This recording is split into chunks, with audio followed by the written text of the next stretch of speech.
ഈ ഓർക്കിഡാണെങ്കിൽ പിടിച്ചിട്ട് വരുന്നില്ലടേ. ഇതായത് നോക്ക്, എല്ലാവരും പറയുന്ന ഓർക്കിഡ് മണ്ണിൽ വളരത്തില്ല, ഞാൻ ഉൾപ്പെടെ പറയുന്നത്. പക്ഷേ ഈ അരാന്തര വെറൈറ്റിയുടെ ആ വേര് നിങ്ങളൊന്ന് നോക്കി, മണ്ണിനകത്ത് ഇറങ്ങി പോയേക്കുക.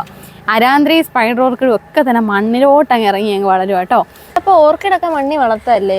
ഓർക്കിഡ് എല്ലാ ഓർക്കിഡൊന്നും പറ്റത്തില്ല, പക്ഷേ ലാൻഡ്സ്കേപ്പിങ്ങിന് പറ്റുന്ന ചില ഓർക്കിഡുകളുണ്ട്. ഇതുപോലുള്ള ഈ മോണോപോഡി ഓർക്കിഡ്സ് ഇതൊക്കെ വളർത്താൻ പറ്റുമെന്ന് എനിക്ക് തോന്നുന്നു. കാരണം നമ്മളിപ്പോൾ ഇവിടെ വെച്ചേക്കുന്ന എല്ലാം മണ്ണിനകത്ത് ഇതാ വേരില്ലെന്നാ നോക്കി, വേര് മുഴുവൻ മണ്ണിനകത്തായി കേട്ടോ.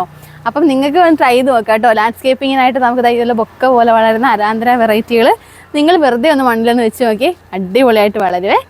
ഇതിന്റെ ഒരു കളറേ ഉള്ളോ? അല്ലടാ, ഇതിന്റെ യെല്ലോ കളറും കൂടെ ഉണ്ട്. യെല്ലോയും റെഡും നമുക്ക് ഇപ്പൊ അവൈലബിൾ ഉള്ളതേ. കസ്റ്റമേഴ്സിന് വേണമെന്നുണ്ടെങ്കിൽ നമ്മുടെ solutionorchids.com വെബ്സൈറ്റ് ത്രൂ പർച്ചേസ് ചെയ്യാം. അതല്ലെങ്കിൽ നമ്മുടെ മൊബൈൽ നമ്പർ വഴി പർച്ചേസ് ചെയ്യാം. അതല്ലെങ്കിൽ നേരിട്ട് വന്ന് കൊണ്ടുപോട്ടല്ലോ. നേരിട്ട് വന്നവരൊക്കെ പോട്ട് ചെയ്തെടുക്കുന്നില്ലയോ? ഒരുപാട് പേര് പോട്ട് ചെയ്ത് മിക്ക ഓർക്കിഡ്സും എല്ലാവരും പോട്ട് ചെയ്താൽ ഇപ്പോൾ കൊണ്ടുവന്നത്. അപ്പോൾ എല്ലാവർക്കും കൊണ്ടുവന്നാൽ വെച്ചാൽ മതി. പിന്നെ ഈ വെറൈറ്റി ആയിട്ട് ചുമ്മാ മണ്ണി കൊണ്ട് വെച്ചാൽ വളർന്നോളും. അപ്പോൾ ആർക്കെങ്കിലും വേണമെങ്കിൽ പെട്ടെന്ന് പർച്ചേസ് ചെയ്തിട്ടോ. 999 മുകളിലുള്ള എല്ലാ പർച്ചേസിനും നമുക്ക് ഫ്രീ ഷിപ്പിംഗ് ആണ് കേട്ടോ.